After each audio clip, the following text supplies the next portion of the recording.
Le téléphone a sonné à 12h47 précise, brisant le silence méditatif de mon atelier de céramique. Je m'en souviens avec une clarté terrifiante, car je venais de poser la dernière touche délicate de vernis bleu cobalt sur un vase que je façonnais amoureusement depuis 3 semaines. La voix du directeur, Monsieur Girard, d'ordinaire si posé et professionnel, tremblait. Ce n'était pas une simple hésitation, non, c'était la vibration incontrôlable d'une véritable terreur. Madame Sabine, venez tout de suite.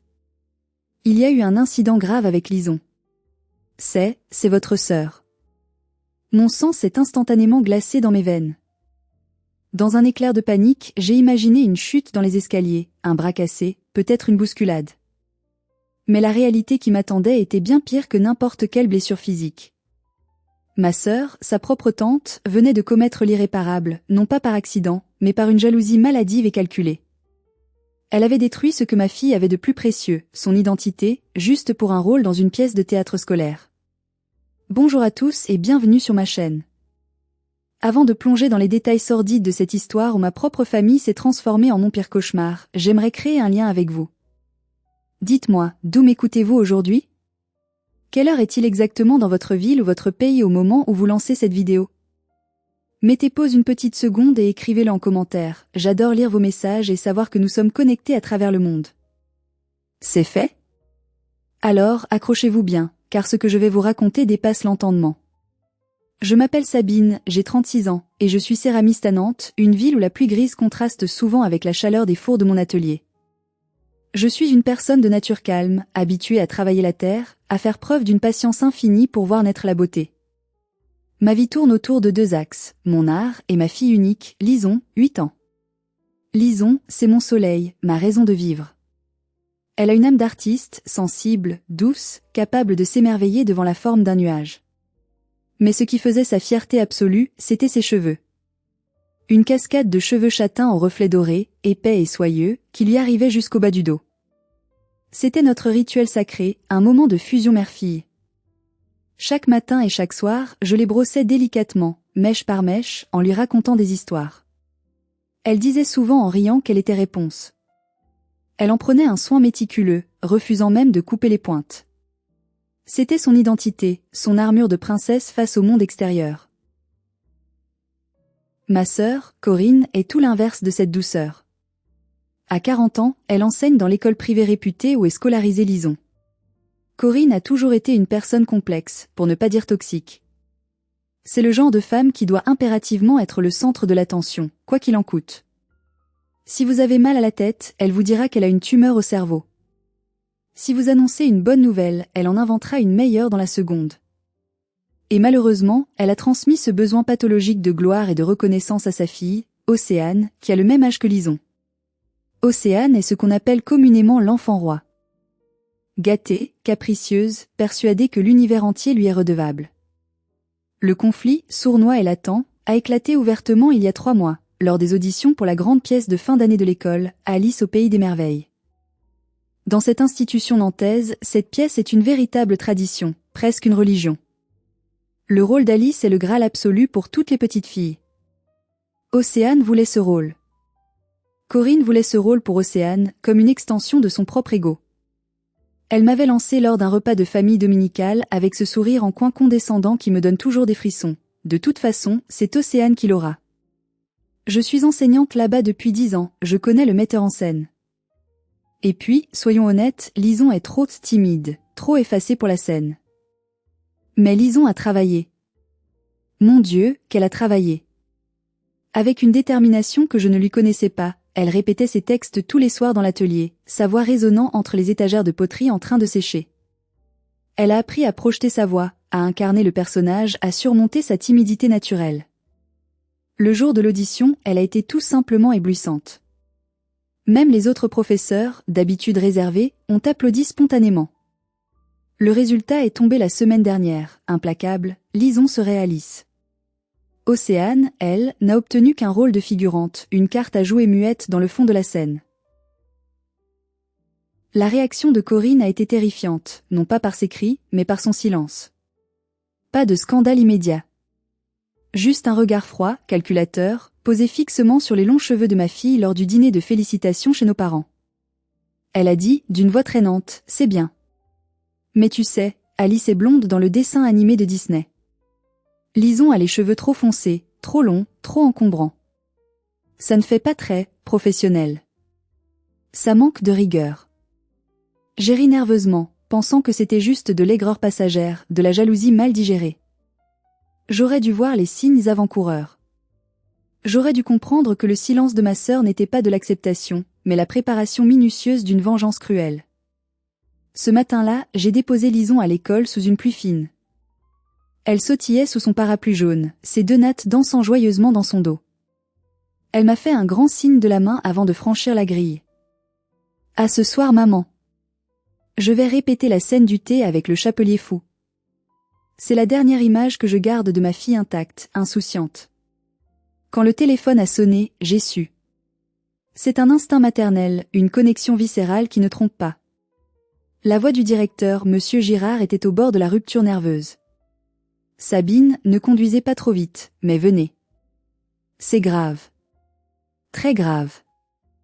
J'ai lâché mon outil de sculpture.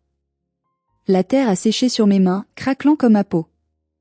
J'ai couru vers ma voiture sans même prendre la peine de fermer l'atelier à clé, le cœur battant à tout rompre dans ma poitrine. Dans la voiture, mes mains glissaient sur le volant à cause de la sueur froide. Je priais, murmurant des suppliques incohérentes. Faites qu'elle ne soit pas blessée, faites qu'elle n'ait pas été agressée. Mais au fond de moi, une petite voix insidieuse me chuchotait le nom du monstre, Corinne. Que avait-elle fait? Avait-elle frappé Lison? L'avait-elle humiliée publiquement devant toute la classe? Je grillais les feux rouges, klaxonnant comme une folle, ignorant le danger. Je ne savais pas encore que la violence psychologique et symbolique peut être bien pire que les bleus sur la peau.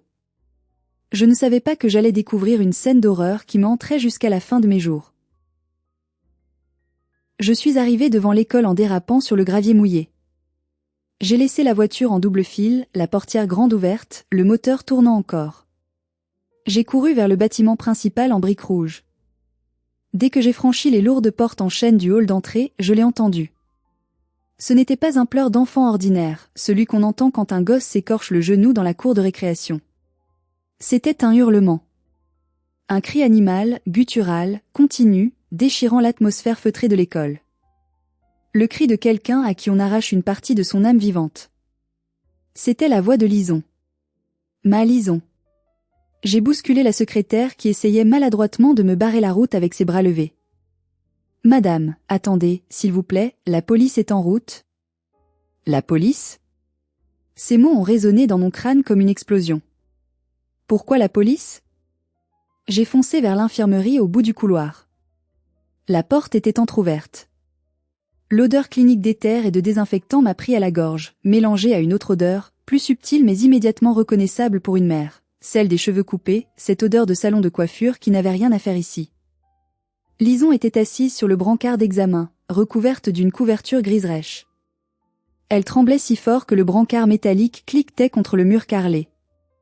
Elle se tenait la tête à 2 mains, cachant son visage, son corps secoué de spasmes violents. Le directeur était là, debout, pâle comme un linge, incapable de bouger, et l'infirmière pleurait silencieusement dans un coin, la main devant la bouche. Et il y avait Corinne. Ma sœur était assise sur une chaise en plastique orange, les jambes croisées, consultant son téléphone portable comme si elle attendait son tour chez le dentiste ou à la caisse d'un supermarché. Sur ses genoux, posés avec une négligence étudiée, il y avait une paire de ciseaux. Pas des ciseaux de coiffure professionnelle. Des ciseaux d'école à bout rond-mais aux lames tranchantes, ceux qu'on utilise pour couper du carton ou du papier canson. Ils étaient couverts de mèches brunes. « Lison » ai-je murmuré, ma voix brisée par l'horreur, incapable de monter plus aucun souffle. Lison a levé la tête. Ses yeux, d'habitude si brillants, étaient rouges, gonflés, injectés de sang, méconnaissables. Quand elle m'a vue, elle a hurlé de nouveau, « Maman !»« Maman, ne regarde pas. Je suis monstrueuse. » Elle a essayé de remonter la couverture sur sa tête pour se cacher, mais dans sa panique, le tissu a glissé. Le temps s'est arrêté. L'univers a cessé de tourner. Il n'y avait plus rien. Les cheveux de Lison, cette cascade soyeuse et brillante que nous avions mis 8 ans à faire pousser et à chérir, avaient disparu. Il ne restait plus qu'un champ de ruines. Corinne n'avait pas juste coupé les cheveux pour les raccourcir. Elle les avait tondus, hachés, arrachés par endroits avec une violence inouïe. Il y avait des trous béants où l'on voyait le cuir chevelu blanc, irrité, griffé par le métal froid des ciseaux. C'était irrégulier, violent, laid. On aurait dit qu'elle avait été attaquée par une bête sauvage ou qu'elle sortait d'un camp de prisonniers. Des mèches de différentes longueurs, de 2 cm à 5 mm, pointaient dans tous les sens, comme des épis de blé après une tempête. C'était un massacre. Au sol, autour de la chaise de Corinne, gisait la chevelure de ma fille. Étalée sur le carrelage blanc, inerte, comme un animal mort. J'ai senti une nausée violente monter en moi, une bile acide me brûlant la gorge. J'ai dû m'appuyer lourdement contre le cadre de porte pour ne pas m'effondrer physiquement. Puis, la douleur a laissé place à une rage froide, une fureur volcanique, primitive, que je n'avais jamais ressentie de toute ma vie. Je me suis tournée vers Corinne. Elle a levé les yeux de son écran. Elle a souri. Un petit sourire satisfait, presque doux, terrifiant de calme. « Ah, tu es là », a-t-elle dit calmement. « Ne fais pas cette tête d'enterrement. Ça repousse, tu sais. » « Tu as fait quoi ?» Ma voix était si basse qu'elle ressemblait à un grondement survenant des entrailles de la terre. Corinne s'est levée, lissant sa jupe droite impeccable. « J'ai simplement rétabli l'équilibre, Sabine. Lison a volé le rôle d'Océane. C'était injuste. Océane a pleuré toute la nuit hier. Elle disait qu'elle n'était pas assez jolie par rapport à Lison, que Lison avait des cheveux de princesse et elle non. Alors j'ai réglé le problème à la source. Maintenant, Lison ne ressemble plus à Alice. Elle ressemble à un garçon manqué, à rien du tout. Le metteur en scène n'aura pas d'autre choix que de donner le rôle à Océane demain. C'est la justice, tout simplement. Elle parlait de mutiler ma fille, sa propre nièce, comme on parle de corriger une faute d'orthographe ou de raturer un papier. Tu as tondu ma fille, ai-je articulé, avançant vers elle pas à pas, comme un automate. Oh, arrête tes grands mots dramatiques, a-t-elle ricané en levant les yeux au ciel. Je l'ai emmenée dans ma classe pendant la pause déjeuner. Je lui ai dit qu'on allait jouer au coiffeur pour les besoins de la pièce. Elle a été un peu difficile quand elle a vu les ciseaux, elle a voulu s'enfuir, j'ai dû la tenir fermement par le bras. Mais regarde le résultat, maintenant, elles sont à égalité. C'est ça, l'équité réelle. J'ai regardé ma fille, défigurée, traumatisée, recroquevillée comme une petite bête blessée sur ce brancard froid. Puis j'ai regardé ma sœur, ce monstre qui partageait mon sang, mon ADN, mon histoire. À ce moment précis, j'ai su que je ne la voyais plus comme une sœur. Je ne voyais plus la petite fille avec qui j'avais joué à la poupée. Je voyais une proie. Et moi, j'étais le prédateur qui allait défendre son petit jusqu'à la mort. Tu ne sortiras pas d'ici, ai-je dit, bloquant la sortie. Tu ne t'en sortiras pas comme ça. Le directeur s'est interposé, les mains tremblantes. Madame Sabine, calmez-vous, je vous en prie, nous allons gérer cela en interne, entre nous. En interne ? J'ai hurlé cette fois, ma voix faisant trembler les vitres. Elle a agressé ma fille. C'est une agression physique caractérisée. Appelez la police. Tout de suite. Ou je jure devant Dieu que je brûle cette école avec vous dedans. C'est là que les sirènes ont retenti au loin, se rapprochant rapidement. Corinne a levé un sourcil, toujours arrogante, intouchable dans sa bulle de délire. Elle ne savait pas encore que sa vie, telle qu'elle la connaissait, venait de se terminer à l'instant précis où elle avait coupé la première mèche de cheveux de Lison. La police est arrivée 2 minutes plus tard, dans un crissement de pneus. 2 officiers, un homme grand et carré, et une femme au regard perçant, sont entrés dans l'infirmerie, l'air grave, la main posée sur leur ceinture. La policière a immédiatement compris la situation en voyant Lison. Elle a eu un mouvement de recul instinctif, portant la main à sa bouche pour étouffer un cri, avant de reprendre sa posture professionnelle. Elle s'est approchée de ma fille avec une douceur infinie, s'accroupissant pour être à sa hauteur, tandis que son collègue se dirigeait vers Corinne. « Madame Corinne Leroux ?» a demandé l'officier d'une voix forte. « C'est moi » a répondu ma sœur en croisant les bras, le menton haut, défiant l'autorité. « Je suis enseignante titulaire ici depuis 10 ans. Je ne comprends pas pourquoi vous dérangez ma classe et l'établissement. C'est une dispute familiale qui a un peu dérapé, c'est tout. Rien de criminel. » Une dispute familiale ? J'ai explosé, les larmes coulant enfin sur mes joues. Tu as séquestré ma fille dans une salle de classe fermée à clé et tu l'as mutilée avec des ciseaux. L'officier a sorti ses menottes de son étui. Le cliquetis froid et métallique a fait sursauter tout le monde dans la petite pièce surchauffée. Madame, veuillez vous lever et vous retourner. Vous êtes en état d'arrestation pour violence volontaire aggravée sur mineur de moins de 15 ans par ascendant ou personne ayant autorité. Le visage de Corinne s'est décomposé pour la première fois. Son masque de supériorité s'est fissuré. Quoi? Vous plaisantez? Je suis fonctionnaire de l'Éducation nationale. Vous ne pouvez pas me menotter devant mes collègues et mes élèves. C'est juste des cheveux, bon sang. Tournez-vous, maintenant, a ordonné le policier, sans aucune émotion, lui saisissant le poignet. Quand ils l'ont fait sortir de l'infirmerie, c'était l'heure de la récréation de l'après-midi. Des centaines d'enfants jouaient dans la cour. Le silence s'est fait instantanément. Ils ont vu leur maîtresse, celle qui était censée les protéger et les éduquer, sortir encadrée par 2 policiers, les mains menottées dans le dos, la tête basse mais le regard furieux. Corinne hurlait à qui voulait l'entendre, c'est une erreur judiciaire. Ma sœur est folle. Elle monte tout ça contre moi par jalousie. Océane était là, au premier rang, près du préau. Elle a vu sa mère se faire emmener comme une criminelle. Elle ne pleurait pas. Elle regardait la scène avec une expression indéchiffrable, presque, froide, détachée, comme si elle regardait un film. J'ai emmené Lison aux urgences pédiatriques pour faire constater les lésions. Le médecin légiste a pris des photos pour le dossier judiciaire. Chaque flash de l'appareil était comme un coup de poignard dans mon cœur de mère. Il a noté des égratignures rouges sur le cou de Lison, preuve qu'elle s'était débattue violemment, et des coupures superficielles mais nombreuses sur le cuir chevelu. Mais le plus grave était invisible au rayon X. Lison ne parlait plus. Elle fixait le mur blanc du cabinet médical, catatonique, absente. Elle était partie ailleurs, là où personne ne pouvait plus lui faire de mal. Maintenant, je m'adresse directement à vous, qui regardez cette vidéo. Mettez-vous à ma place un seul instant. Fermez les yeux. Imaginez que c'est votre enfant, votre nièce adorée ou votre petit-fils. Imaginez qu'une personne de confiance, un membre de votre propre famille, lui fasse subir cela par pure méchanceté gratuite. Que auriez-vous fait?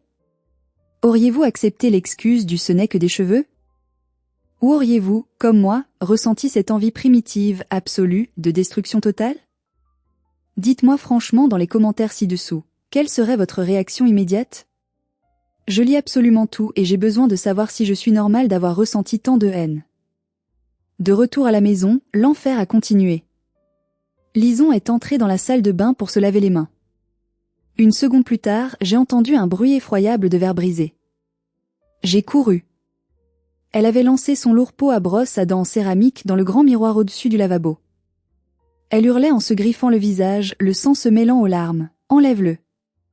Enlève le monstre dans la glace. Ce n'est pas moi. Je ne veux pas être moi. » J'ai dû la ceinturer physiquement au sol pour l'empêcher de se faire mal, pleurant avec elle sur le carrelage froid, au milieu des débris de verre coupant, nos larmes se mélangeant. C'est là que la sonnette a retenti. J'ai cru que c'était la police pour une déposition supplémentaire. J'ai ouvert, les yeux bouffis, les vêtements froissés, Lison sanglotant encore dans mes bras, tremblante. C'étaient mes parents. René et Gisèle. Ils sont entrés comme une tornade, sans même demander la permission.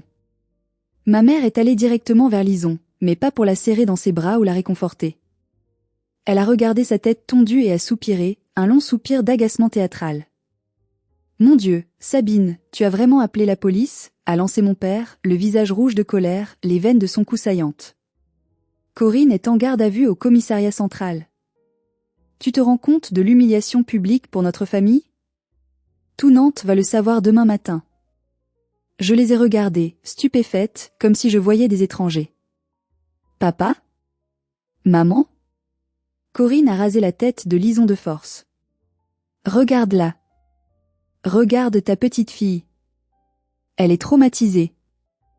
Ma mère a agité la main avec désinvolture, comme pour chasser une mouche gênante. Oh, ça va. Arrête ton cinéma. Ça repousse, les cheveux. C'est dramatique, d'accord, Corinne a été maladroite, elle a surréagi sous le coup de l'émotion. Mais de là à lui mettre les menottes comme à une voyeuse? Tu as détruit sa carrière, Sabine. Elle ne pourra plus jamais enseigner. Tout ça pour une coupe de cheveux ratée. Une coupe ratée? J'ai senti mes genoux flancher sous le poids de leur indifférence. Elle l'a agressée parce qu'elle était jalouse du rôle d'Alice. C'est de la violence. Et parlons-en de ce rôle maudit, a coupé mon père brutalement. Océane est dévastée depuis une semaine. Elle travaille dur, elle aussi. Corinne a juste voulu rétablir une forme de justice fraternelle. C'était maladroit, oui, excessif peut-être, mais c'était un acte d'amour désespéré pour sa fille. Toi, tu es égoïste. Tu ne penses qu'à ta petite vengeance personnelle alors que ta sœur est derrière les barreaux, seule et effrayée. Ils étaient là, debout dans mon salon, à défendre le bourreau devant la victime qui saignait encore émotionnellement. Ma propre mère ne regardait même pas Lison qui tremblait de peur en les voyant crier et gesticuler. Pour eux, l'image sociale de la famille, le prestige de l'enseignante, valait infiniment plus que la souffrance et la dignité de ma fille. Sortez, ai-je chuchoté, ma voix tremblante de rage contenue. Pardon, a dit ma mère, interloquée. Sortez. J'ai hurlé si fort que ma gorge m'a brûlé, un cri qui venait du fond de mes tripes. Sortez de chez moi. Tout de suite. Si vous ne partez pas dans 10 secondes, j'appelle la police pour vous aussi. Disparaissez. Ils sont partis, indignés, en claquant la porte si fort que les murs ont tremblé. Mais avant de partir, mon père s'est retourné sur le seuil, et son regard n'avait plus rien de paternel ou de bienveillant. C'était le regard d'un homme d'affaires impitoyable prêt à écraser un concurrent. Tu vas regretter ça, Sabine. Amèrement. On ne déclare pas la guerre à sa propre famille sans en payer le prix fort. Je ne savais pas encore à quel point sa menace était réelle et immédiate. La nuit a été blanche, interminable. Lison a fini par s'endormir d'épuisement total dans mon grand lit, portant un bonnet de laine épais qu'elle refusait obstinément d'enlever, même sous la couette chaude, malgré la température. Chaque fois qu'elle bougeait ou gémissait dans son sommeil, je sursautais, vérifiant qu'elle respirait encore. Je me sentais seule au monde, isolée sur une île déserte au milieu d'un océan de trahison. Ma sœur était un monstre, mes parents des complices aveugles et cruels. Le lendemain matin, alors que je préparais machinalement un chocolat chaud que Lison refusait de boire, le regard vide, mon téléphone a vibré sur la table de la cuisine. Un message de mon père. Pas d'excuses. Pas de comment va Lison ce matin? Juste une image. J'ai ouvert le fichier. C'était une photo de la première page de mon bail commercial. Mon atelier de céramique, terre et feu, mon sanctuaire, est situé dans un local magnifique au centre-ville de Nantes, qui appartient à mes parents. Il l'avait acheté il y a 10 ans comme investissement immobilier et me le louait à un tarif préférentiel, bien en dessous du marché. C'était mon seul avantage, ma seule sécurité financière qui me permettait de vivre de mon article. Sans ce local, avec les prix exorbitants de l'immobilier nantais, mon entreprise coule instantanément. Le message texte en dessous de la photo disait « Le bail arrive à renouvellement le mois prochain. Si tu ne retires pas ta plainte contre Corinne avant midi aujourd'hui, je ne signe pas le renouvellement. Et je te donne un mois, pas un jour de plus, pour vider les lieux. Tu n'auras plus de travail, plus de revenus pour élever Lison. Choisis bien, ta fierté mal placée ou l'avenir et le toit de ta fille. » J'ai relu le message 10 fois, 100 fois. Les larmes coulaient silencieusement sur l'écran tactile. C'était du chantage pur et simple, brutal, sans filtre. Ils étaient prêts à me mettre à la rue, moi leur fille et leur petite fille traumatisée, simplement pour sauver la réputation et le casier judiciaire de Corinne. C'était d'une cruauté qui me dépassait, une violence économique s'ajoutant à la violence physique. J'ai appelé mon avocat, Maître Vincent, un homme jeune mais hargneux que j'avais trouvé la veille en urgence. Maître, il menace mon entreprise, mon gagne-pain. Il a soupiré longuement au téléphone. Juridiquement, Sabine, s'ils respectent le préavis légal, ils ont le droit de ne pas renouveler un bail commercial, sauf si on arrive à prouver le caractère abusif et le chantage. Mais une procédure de ce type prendra des années et coûtera une fortune. Ils le savent. Sabine, ils vous tiennent à la gorge. Je me suis assise par terre, sur le carrelage froid de ma cuisine, la tête dans les mains. J'avais le choix. Un choix impossible. Option A, je retire ma plainte. Je mens à la police. Je dis que j'ai exagéré. Corinne sort libre. Elle rira au nez de tout le monde, elle aura gagné. Elle continuera à enseigner, à terroriser d'autres enfants en toute impunité. Et surtout, Lison apprendra la pire leçon possible. Quand on nous fait du mal, on doit se taire et baisser la tête si l'agresseur est puissant ou de la famille. Option B, je maintiens la plainte. Je perds mon atelier. Je perds mes revenus. Je fais faillite. Je dois peut-être déménager dans un petit HLM en banlieue. Mais je garde ma dignité. Et je montre à Lison qu'on ne négocie pas avec le mal, quel qu'en soit le prix. J'ai regardé Lison qui dormait encore, son petit visage bouffi par les pleurs, son bonnet de laine enfoncé jusqu'aux yeux. J'ai vu sa fragilité, mais aussi sa résilience potentielle. Et j'ai su. Il n'y avait pas de choix, en réalité. Je ne pouvais pas la vendre. J'ai pris mon téléphone et j'ai répondu à mon père, les doigts tremblants mais résolus. Garde ton local. Garde ton argent. Je préfère vivre sous un pont avec ma fille digne et debout, que dans un château construit sur ses larmes et son silence. La plainte reste. Et tu ne verras plus jamais Lison. Tu as perdu 2 filles aujourd'hui. J'ai bloqué son numéro immédiatement. J'ai bloqué ma mère. J'ai bloqué mes cousins qui commençaient à m'envoyer des messages d'insultes sur Facebook. Tu brises la famille, pauvre Corinne, comment peux-tu lui faire ça? Mais je savais que je ne pouvais pas gagner cette guerre seule. J'étais David contre Goliath. J'avais besoin d'armes. J'avais besoin de munitions lourdes. Et l'aide est venue d'où je ne l'attendais absolument pas. Vers 14 heures, on a frappé timidement à ma porte. J'ai regardé par l'œilleton, le cœur battant, prête à hurler ou à appeler la police. Mais ce n'étaient pas mes parents. C'était Thierry. Thierry, l'ex-mari de Corinne. Le père d'Océane. Un homme effacé, triste, aux épaules voûtées, qui avait fui Corinne il y a 3 ans après un divorce houleux où elle l'avait dépouillé de tout, l'accusant des pires horreurs pour obtenir la garde. Il tenait une grosse enveloppe Kraft à la main. Il avait l'air terrifié, regardant derrière lui comme s'il était suivi. « Sabine, ouvre s'il te plaît. »« Je sais ce qu'elle a fait » a-t-il dit à travers la porte, la voix tremblante. « Je suis désolé. Je n'ai pas pu protéger Lison. Mais je peux t'aider à détruire Corinne. J'ai ce qu'il faut. » Je l'ai fait entrer. Il a posé l'enveloppe sur la table de la cuisine. « Ce n'est pas la première fois, Sabine. Elle a fait ça à d'autres. Lison n'est pas la première victime. » J'ai ouvert l'enveloppe avec appréhension. À l'intérieur, il y avait un amas de documents, des copies d'emails imprimés, des captures d'écran de conversations SMS et surtout, un petit carnet noir à couverture rigide, usé par le temps. C'était son journal intime, a expliqué Thierry en s'asseyant lourdement. Elle y notait ses victoires. Elle est malade, Sabine. C'est une narcissique perverse au sens clinique du terme. Elle garde des trophées. J'ai commencé à lire, page après page, et l'horreur est montée d'un cran, dépassant tout ce que j'avais imaginé. Ce n'était pas juste de la jalousie envers Lison. C'était un système. Une méthode. Depuis 10 ans qu'elle enseignait dans cette école, Corinne ciblait systématiquement, froidement, les enfants qui faisaient de l'ombre à Océane ou qui ne la vénéraient pas assez comme la meilleure maîtresse. Il y avait le cas de Mathis, un petit génie des maths de 9 ans. Corinne l'avait enfermé par accident dans le placard à fournitures, dans le noir total, pendant 1 heure, juste avant le concours régional de mathématiques. L'enfant, terrifié, avait raté l'épreuve, pissé dans son pantalon de peur. Océane, qui était 2e de la classe, avait gagné le prix par défaut.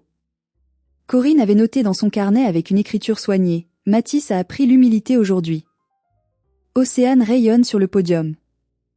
Justice faite. Il y avait Julie, une petite fille timide qui dessinait merveilleusement bien. Corinne avait renversé malencontreusement un pot d'encre noire indélébile sur son dessin final du concours d'art, 5 minutes avant la remise des prix. Il y avait des notes humiliantes distribuées arbitrairement, des remarques cruelles sur le physique chuchotées à l'oreille des élèves fragiles pour les faire pleurer en classe, créant un climat de terreur psychologique. Pourquoi personne n'a rien dit? Pourquoi personne n'a porté plainte, ai-je demandé, esséuré, en repoussant le carnet comme s'il était brûlant. Parce que c'est une école privée prestigieuse, a répondu Thierry avec amertume. Les parents péchèrent. Le directeur étouffe tout pour ne pas effrayer la clientèle riche. Et Corinne, elle s'est manipulée à la perfection. Elle joue la victime, l'enseignante dévouée, épuisée et incomprise face à des élèves difficiles. Mais là, avec Lison, elle est allée trop loin. Elle s'est sentie intouchable parce que c'était la famille. Thierry a pris une grande inspiration, comme pour se donner du courage. Je veux témoigner, Sabine. Je veux aller à la barre. Je veux dire au juge qu'elle est dangereuse.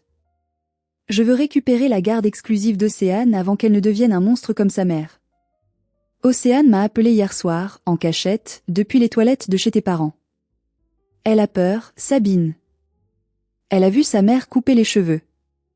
Elle m'a dit, maman riait, papa. Elle riait en coupant les cheveux de Lison. Océane ne veut plus vivre avec elle. Elle m'a supplié de venir la chercher. Avoir Thierry de mon côté changeait tout. La donne était inversée. Ce n'était plus la parole d'une sœur jalouse et hystérique contre une enseignante respectée. C'était un dossier criminel documenté, corroboré par des preuves écrites et le témoignage du père de sa propre fille. Mais Corinne n'avait pas dit son dernier mot. Elle était en garde à vue, certes, mais elle avait eu accès à son téléphone avant d'être arrêtée. Elle avait lancé une dernière grenade dégoupillée, une attaque vile pour me détruire avant que je ne puisse l'achever. À 16 heures, alors que je triais les documents avec Thierry pour préparer notre dossier, une autre sonnette a retenti. C'était une sonnerie insistante, autoritaire. J'ai ouvert. C'était une femme stricte, en tailleur gris, tenant un porte-bloc, le visage fermé. Derrière elle, 2 policiers en uniforme attendaient. Madame Sabine ? Je suis Madame Faure, inspectrice de l'aide sociale à l'enfance, ASE. Nous avons reçu un signalement très inquiétant concernant la sécurité immédiate de votre fille, Lison. J'ai écarquillé les yeux, le souffle coupé. Quoi ? Mais c'est ma fille la victime. C'est elle qui a été agressée. Le signalement, reçu ce matin, indique que vous êtes instable psychologiquement, que vous consommez des stupéfiants, et que vous avez vous-même coupé les cheveux de votre fille dans une crise de démence pour accuser votre sœur innocente. Il est également mentionné que vous vivez dans un environnement insalubre et dangereux. Je dois inspecter votre domicile et voir l'enfant immédiatement, seul. Si le danger est avéré, je procéderai au placement provisoire de Lison en foyer dès ce soir. Le sol s'est dérobé sous mes pieds. C'était la stratégie de la terre brûlée. Corinne, ou mes parents, essayaient de me faire passer pour folle pour invalider mon témoignage et celui de Lison. Ils voulaient me prendre ma fille, me l'arracher alors qu'elle avait le plus besoin de moi. J'ai cru que j'allais vomir sur le pas de la porte. L'inspectrice de l'ASE est entrée sans attendre mon invitation, froide, scrutant chaque recoin de mon appartement avec un regard inquisiteur. Heureusement, c'était propre, rangé, mais le miroir brisé dans la salle de bain, que je n'avais pas encore eu le temps ni la force de ramasser, a attiré son attention comme un aimant. Elle a noté quelque chose frénétiquement sur son bloc-notes. Miroir brisé. Signe de violence domestique, perte de contrôle, colère impulsive, a-t-elle murmuré pour elle-même. Non. C'est ma fille. Elle a eu une crise de panique à cause de ce que sa tante lui a fait. Elle ne supportait pas son reflet, ai-je plaidé, la voix étranglée par la panique.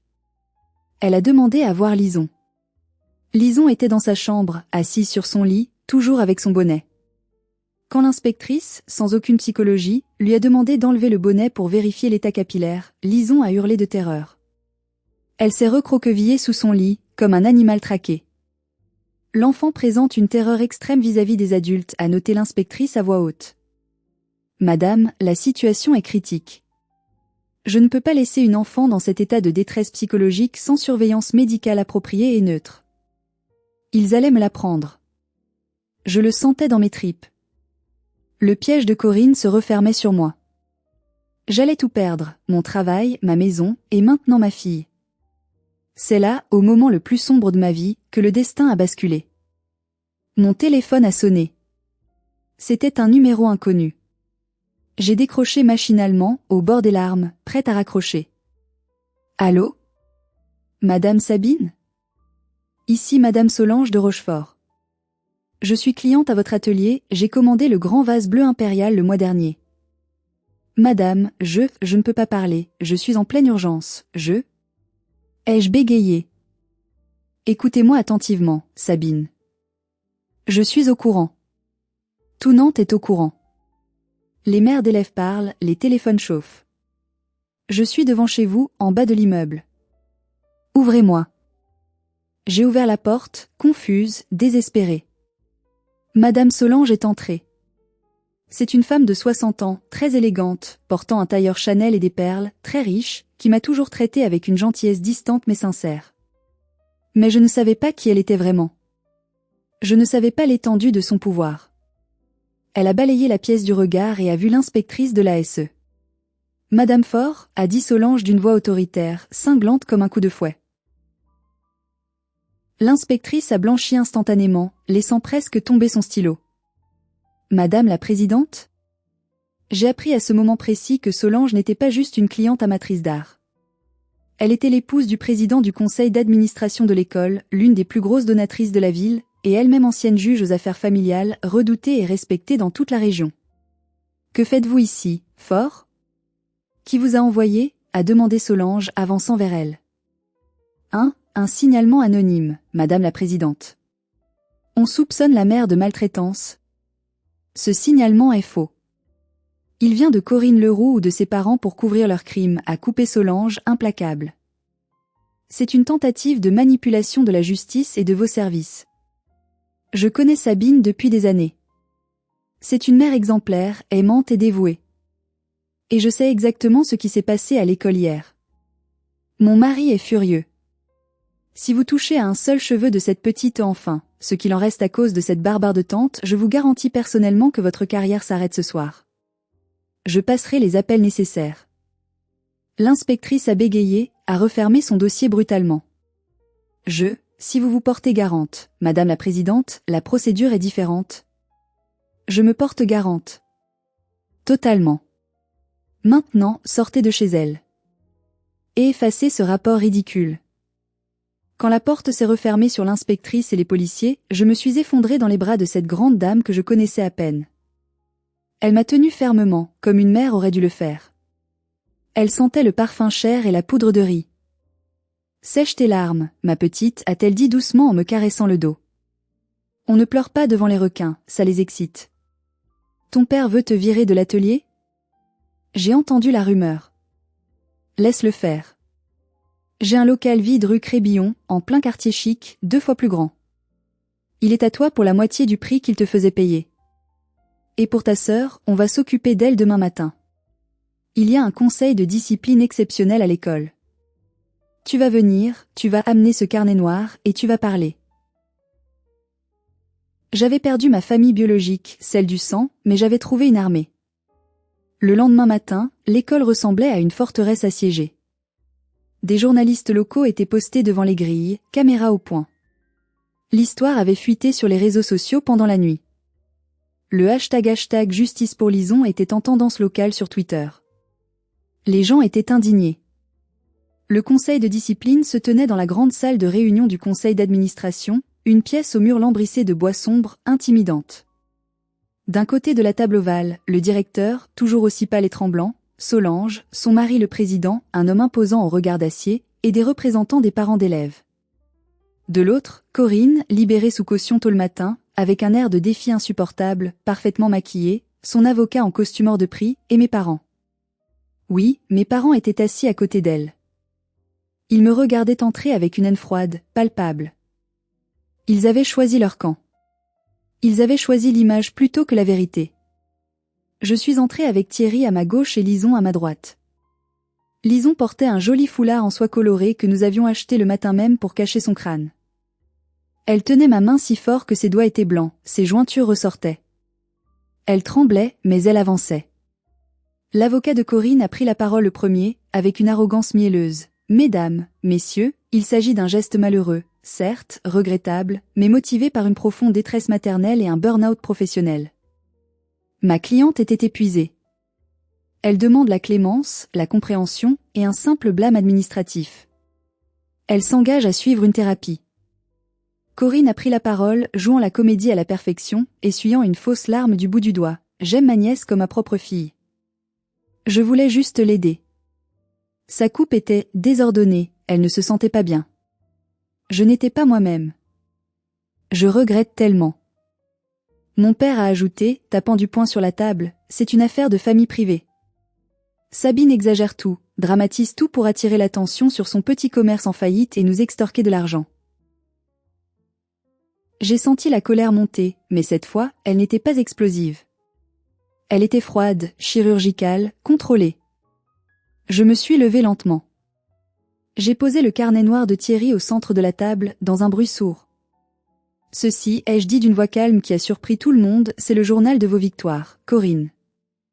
La liste détaillée de tous les enfants que tu as brisés, humiliés, sabotés depuis 10 ans. L'avocat a tenté de protester, criant à la violation de la vie privée, mais le mari de Solange a levé la main autoritairement. Taisez-vous. Laissez-la parler. J'ai ouvert le carnet. J'ai lu les noms. Mathis. Julie. Antoine. Les dates précises. Les faits sordides. Les commentaires sadiques écrits de sa propre main. Le visage de Corinne est passé du rouge de la colère au gris cendre de la peur. Mes parents ont commencé à s'agiter sur leur chaise, mal à l'aise. Ils ne savaient pas pour les autres enfants. Ils pensaient sincèrement que c'était un acte isolé. La réalité de la monstruosité de leur fille en or leur explosait au visage. Puis, je me suis tournée vers Lison. Je me suis accroupie à sa hauteur. Tu veux leur montrer, ma chérie? Tu veux leur montrer ce que l'amour de Tata a fait? Lison a hésité. Elle a regardé autour d'elle. Puis, elle a croisé le regard d'Océane qui était au fond de la salle avec une assistante sociale. Océane lui a fait un petit signe de tête, un signe d'encouragement triste et complice. Lison a levé les mains et a dénoué son foulard en soie. Un silence de mort est tombé sur la salle. Un silence lourd, étouffant. Ce n'était pas juste des cheveux courts. C'était un crâne ravagé, avec des plaques rouges d'irritation, des égratignures cicatrisantes, et cette coupe pixie ultra courte, presque militaire, que le coiffeur d'urgence avait réussi à sauver in extremis. C'était le visage d'une enfant de guerre, d'une survivante de camp. Lison a levé le menton. Elle a regardé sa tante droit dans les yeux et a dit, d'une voix claire qui a résonné dans chaque coin de la pièce, « Tu as dit que j'étais moche. Tu as dit que je ne pouvais pas être Alice parce que je n'étais pas blonde. Mais maman m'a lu l'histoire de Jeanne d'Arc hier soir. Elle avait les cheveux coupés aussi. Et elle a gagné la guerre. Elle a sauvé la France. Je suis plus forte que toi, Tata. Et je suis toujours Alice. » Corinne a baissé les yeux. Pour la première fois de sa vie, la grande Corinne a baissé les yeux devant une enfant de 8 ans. Elle était vaincue. Le verdict du conseil a été immédiat, brutal et sans appel. Solange s'est levée et a prononcé la sentence comme une guillotine qui tombe. Madame Leroux, au vu des preuves accablantes et de la gravité inouïe des faits, vous êtes licenciée pour faute lourde avec effet immédiat. Vous ne finirez pas l'année, vous ne finirez pas la journée. Nous allons transmettre ce journal et tous les témoignages au procureur de la République. Je veillerai personnellement à ce que vous ne mettiez plus jamais les pieds dans une salle de classe, ni ici, ni ailleurs en France. Mes parents ont essayé de protester, bafouillant des excuses, mais le président s'est tourné vers eux avec un mépris glacial. Et vous, monsieur et madame, vous devriez avoir honte. Vous avez couvert un prédateur d'enfants par orgueil familial. Vous avez menacé votre autre fille. Si je vous revois dans l'enceinte de cette école, je vous fais interdire d'accès par la police pour trouble à l'ordre public. Sortez. Nous sommes sortis de la salle, la tête haute. Dans le couloir, mon père a couru pour m'attraper le bras. Sabine, attends. Attends une seconde. Pour le local, on peut s'arranger. J'étais en colère, je ne le pensais pas. Ne faisons pas de bêtises, on reste une famille. Il avait peur. Il transpirait. Il avait vu le vent tourner. Il savait que Solange était puissante et que s'il me jetait à la rue maintenant, alors que j'étais soutenue par l'élite de la ville, il serait fini socialement à Nantes. Sa réputation serait détruite. J'ai dégagé mon bras d'un coup sec, comme si son contact me brûlait. J'ai regardé cet homme qui m'avait élevé, cet homme qui m'avait appris à faire du vélo, mais qui avait menacé de me détruire la veille pour sauver les apparences. Le local est vide, papa. J'ai déménagé mes affaires ce matin avec des amis. Les clés sont dans ta boîte aux lettres. Je n'ai plus besoin de toi. Je n'ai plus besoin de vous. Vous avez choisi votre fille préférée. Gardez-la. Elle aura besoin de vous quand elle sera en prison. Adieu. Je suis partie sans me retourner, tenant la main de Lison et celle de Thierry. J'ai senti un poids immense quitter mes épaules. J'étais orpheline de parents vivants, mais j'étais libre. Les semaines qui ont suivi ont été un tourbillon judiciaire et médiatique. Avec le témoignage courageux de Thierry, le journal intime accablant, et les rapports médicaux indiscutables, la défense de Corinne s'est effondrée comme un château de cartes. Lors du procès pénal, 2 mois plus tard, la justice a été ferme. Elle a été condamnée à 18 mois de prison avec sursis, une obligation de soins psychiatriques lourds, et une interdiction définitive d'exercer tout métier en contact avec des enfants. Elle a dû verser des dommages et intérêts colossaux à nous et aux autres familles victimes, une somme qui servira intégralement à payer les futures études de Lison. Mais le plus beau, la vraie victoire, c'est ce qui est arrivé à Océane. Le juge aux affaires familiales, voyant l'instabilité psychique de la mère et la complicité toxique des grands-parents, a accordé la garde exclusive à Thierry. Océane a déménagé à Lyon avec son père, loin de cette atmosphère empoisonnée. Elle va mieux. Elle respire. Elle écrit des lettres à Lison chaque semaine. Elle recommence à être cousine, doucement, reconstruisant un lien brisé. Quant à mes parents, ils se retrouvent seuls dans leur grande maison vide. Ils doivent gérer Corinne qui est devenue dépressive, aigrie et paranoïaque, enfermée chez eux à ressasser sa haine. Ils ont perdu leurs 2 petites filles. Ils ont perdu leur honneur. Ils sont devenus des parias dans leur cercle social bourgeois nantais.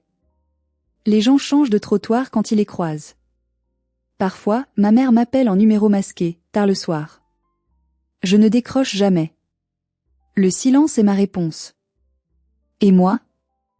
J'ai ouvert mon nouvel atelier, La Résilience, grâce au soutien financier et moral de Solange. Il est magnifique, lumineux, avec une grande verrière. Lison y a son petit coin pour peindre et sculpter.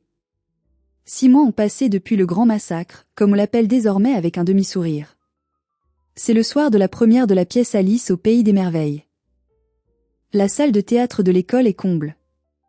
Je suis au premier rang, assise entre Solange, qui est devenue comme une marraine pour Lison, et Thierry qui a fait le voyage depuis Lyon spécialement pour voir sa nièce. Le rideau de velours rouge s'ouvre. Le silence se fait. Le metteur en scène, un homme intelligent et sensible, a eu une idée de génie. Il n'a pas voulu mettre de perruque à Lison pour cacher ses cheveux courts. Il a réécrit une scène clé. Dans cette version de la pièce, la reine de cœur ne menace pas de couper la tête d'Alice, elle lui coupe les cheveux pour l'humilier et lui voler sa force. Quand la scène arrive, c'est d'une intensité dramatique insoutenable. L'actrice qui joue la reine mime le geste avec des ciseaux géants en carton. Lison tombe à genoux. Puis, lentement, elle se relève. Elle passe la main dans ses cheveux courts qui ont commencé à repousser, formant une auréole de boucles désordonnées mais charmantes autour de son visage.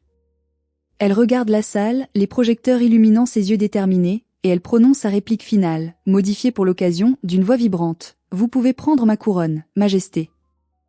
Vous pouvez prendre mes cheveux. Vous pouvez tout me prendre. Mais vous ne prendrez jamais qui je suis. Je suis Alice. Je suis libre.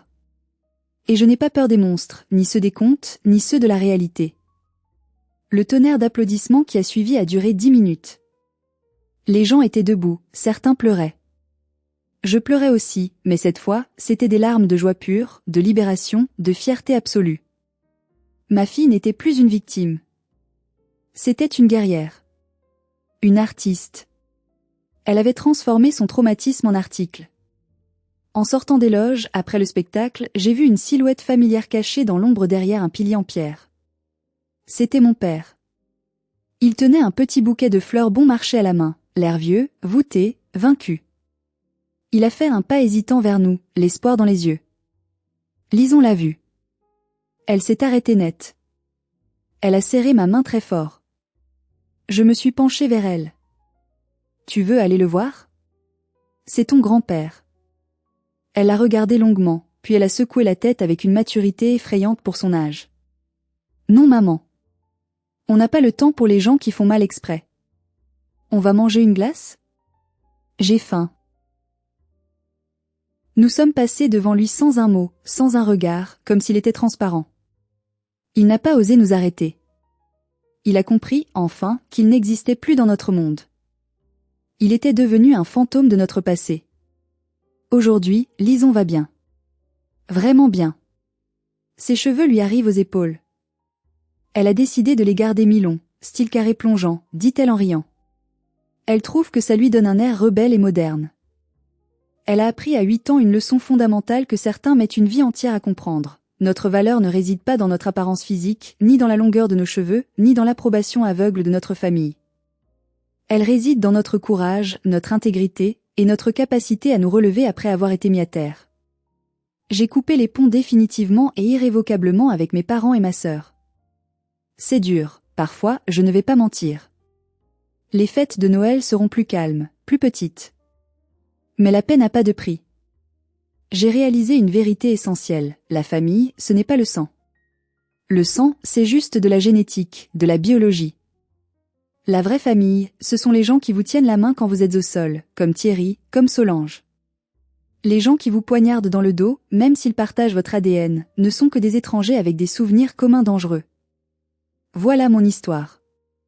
L'histoire d'une coupe de cheveux qui a révélé la laideur profonde d'une famille parfaite et la beauté éclatante d'une résilience inattendue.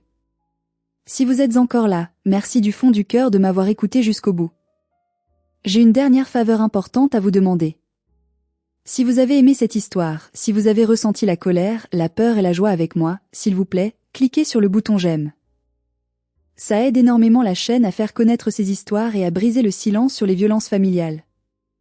Abonnez-vous pour ne pas rater la prochaine vidéo, car croyez-moi, j'ai d'autres dossiers sur des familles toxiques à partager avec vous. Et surtout, je veux vous entendre. Dites-moi en commentaire, avez-vous déjà dû couper les ponts avec un membre toxique de votre famille pour vous protéger ou protéger vos enfants? Comment avez-vous trouvé le courage de dire stop? Votre témoignage peut aider quelqu'un qui est en train de vivre ça en ce moment même et qui n'ose pas franchir le pas. Prenez soin de vous, protégez vos enfants, et surtout, n'oubliez jamais, vous valez mieux que ceux qui vous blessent. On se retrouve très vite.